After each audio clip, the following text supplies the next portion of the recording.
और तेजस दोनों जुड़वा भाई शहर पढ़ने के लिए जाते हैं और वहीं उन दोनों को सुरभि और सोनी से प्यार हो जाता है और दोनों शादी करके उन्हें अपने गांव ले आते हैं। सुबह 4 बजे पंकज सुरभि को हिलाते हुए कहता है, सुरभि उठो, शौच करने चलना है। अरे यार सोने दो, अभी उठूंगी तो चली जाऊंगी।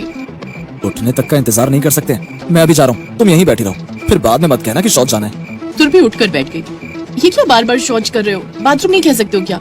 अभी मुझे नहीं जाना, तुम्हें आ रही है तो तुम जाओ। अरे यार, हमारे घर में टॉयलेट नहीं है, खेतों में जाना पड़ता है, दिन में सबके सामने कैसे कर पाओगी?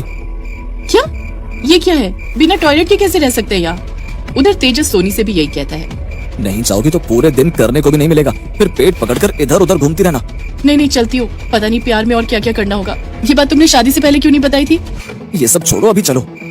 चारों तेजस, सोनी, पंकज, सुरभि खेत की ओर जाते हैं। पंकज और तेजस अपने हाथों में लोटा और टॉर्च लिए खड़े हो जाते हैं और अपनी अपनी पत्नियों से जाने को कह देते हैं। सुरभि सोनी से कहती है, यार इतनी पढ़ाई इस तरह जंगल में बाथरूम जाने के लिए की थी, अब तो मुझे पछतावा हो रहा है क्यों मैंने अपने घर वालों के खिलाफ जाकर शादी की। तभी पंकज और तेजस कहते हैं, बातें उजाले में भी हो सकती हैं, हमें भी जाने, देर मत करो। दोनों सुरभि और सोनी माथे पर हाथ रखकर शौच करती हैं और फिर दोनों जुड़वा भाई पंकज और तेजस भी शौच कर घर वापस आते हैं। रोते रोते सुरभि सोनी से कहती है, सोनी इस तरह रोने से कुछ नहीं होगा, हमें सासू माँ से बात करनी होगी, वो भी तो एक औरत है, हमारी बात समझेंगी। हाँ तू ठीक कह रही है। दोनों सोनी और सुरभि सुलोचना के कमरे में जाती हैं और उससे कहती हैं, सासू माँ क्या हमारे घर में हम टॉयलेट बनवा सकते हैं? हाँ सासू माँ, बिना टॉयलेट के रह पाना हमारे लिए मुश्किल है, इतनी सुबह उठकर खेतों में जाना बहुत मुश्किल है। क्या? मेरे सामने तो ये कह दिया, अपने ससुर जी के सामने मत कहना, हमारे घर में टॉयलेट कभी नहीं बनेगा। घर दूषित नहीं करना हमें, ये गंदी चीजें घर के बाहर ही सही है। उठा क्या नहीं जाता है? पूरा गांव इसी तरह सुबह खेतों में जाता है, तुम दोनों कोई अनोखी हो क्या? गांव की क्या औरतें नहीं है? अपनी आदतें बदलो, कुछ दिन थोड़ा अजीब लगेगा, फिर तुम दोनों को भी आदत हो जाएगी। सुलोचना उन दोनों की एक नहीं सुनती है। अब क्या करूं? इस तरह तो मैं रह ही नहीं पाऊंगी, मुझे तो कभी भी प्रेशर आ जाता है। आधी रात को क्या अब हम जंगल में जाएंगे? अगर कभी दस्त हो गए तो क्या करेंगे? बार बार जंगल में भागेंगे? कुछ न कुछ तो करना होगा। उसी रोज रात को सोनी के पेट में दर्द होने लगा और वो उठ जाती है। सुरभि तेजस को हिलाते हुए कहती है, तेजस मुझे प्रेशर आ रहा है। क्या यार, अभी इतनी रात को कौन जाता है? मुझसे बर्दाश्त नहीं होगा, वरना यही कर दूंगी। नहीं, यहाँ मत करना, पापा खा जाएंगे मुझे। तेजस नींद में उठकर सोनी को जंगल ले जाता है।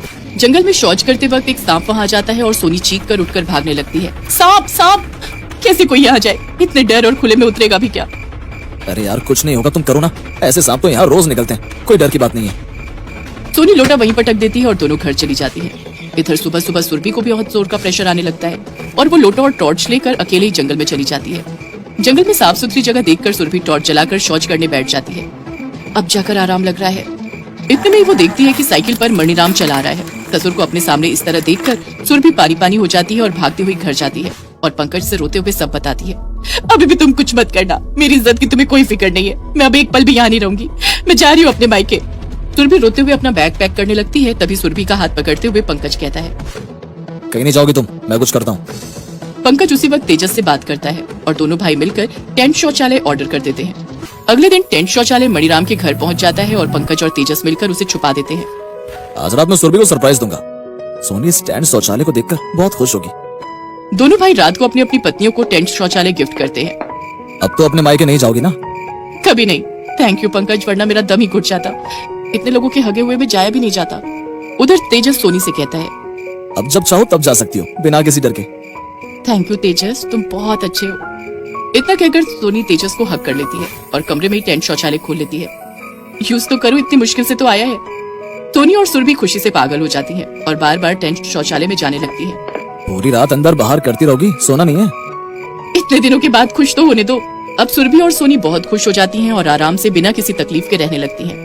दिन बीतने लगते हैं और सुरभि और सोनी आराम से अपने टेंट वाले शौचालय में शौच करती हैं। उधर मणिराम सुलोचना से कहता है, आजकल बहुएं शौच के लिए जाती नहीं है। हाँ, वो लोग तो उठती ही 7 बजे हैं, अगर शौच नहीं गई तो वो बीमार हो जाएंगी। मणिराम अपने बेटों से कहता है, कैसे तुम दोनों की बीवियां बिना शौच के रह रही हैं? पता लगाओ, नहीं तो लेने के देने पड़ जाएंगे। वो सुरभि शुरू से ऐसी है, महीनों तक शौच नहीं जाती है। हाँ पापा, सोनी तो 6-6 महीने तक शौच नहीं जाती है, परेशानी की कोई बात नहीं है। सुलोचना को ये सुनकर बहुत अजीब लगता है और वो दोनों बहुओं पर नजर रखने लगती है। इधर दोनों सुरभि और सोनी बेफिक्र टेंट शौचालय इस्तेमाल करती हैं और अब तो वो दोनों इतनी बेफिक्र हो जाती हैं कि टेंट यूज करके वापस उसे बंद भी नहीं करती हैं। अपने अपने कमरे में एक कोने में खुला छोड़ देती हैं। एक रोज जब सुरभि और सोनी घर पर नहीं होती हैं, उसी वक्त मणिराम उनके कमरे के बाहर से गुजरता है और उसे शौच की बदबू आने लगती है। छी छी, कितनी बदबू आ रही है, जैसे किसी ने यही हक दिया हो। सुलोचना देखो तो बहुओं के कमरे में कोई चूहा तो नहीं मर गया है? हाँ देखती हूँ। सुलोचना और मणिराम दोनों बहुओं के कमरे में जाते हैं। राम राम राम, मेरे पूरे घर को दूषित कर दिया। ये टेंट का शौचालय बहुओं ने तो घर को घिना दिया है। इतने में ही सुरभि और सोनी वहाँ जाती है। मणिराम की आवाज से पंकज और तेजस भी वहाँ जाते हैं। अपनी दोनों विलायती पत्नी को मेरे घर से निकालो, मेरे मंदिर जैसे घर में हक दिया। तुम दोनों ने अपनी शर्म बेच दी है, हैं? पत्नियों के इस कारनामे में उनका साथ देते रहे। टेंट के पैन में हगा हुआ पड़ा है। बेशरम लड़कियों, इन टेंट को यहाँ से फेंको। सुरभि और सोनी रोने लगती है और टेंट को घर से बाहर फेंक देती हैं और दोनों अपने मायके चली जाती हैं। अगली सुबह सुलोचना शौच के लिए जंगल में जाने लगती है और उसका पैर फिसल जाता है और उसकी कमर टूट जाती है। आपको इतनी सुबह जंगल में जाने की क्या जरूरत है? वो शौच के लिए जंगल गई थी। आप लोग अपनी सोच को सही जगह कीजिए। बहू बेटियों को घर से बाहर शौच के लिए भेज देते हैं, उनकी इज्जत की कोई कीमत नहीं है। कोई कभी भी वहाँ आ जाए, ऊपर से इतनी गंदगी। बाहर शौच जाकर आप खुद की सेहत तो खराब करते हैं, साथ में देश भी गंदा करते हैं। डॉक्टर की बात सुनकर मणिराम की बुद्धि ठीक हो जाती है और वो अपने घर में शौचालय बनवाना शुरू कर देता है और अपनी दोनों बहुओं को घर वापस बुला लेता है। मणिराम की देखा देखी गाँव के सभी लोग अपने अपने घरों में शौचालय बनवा लेते हैं।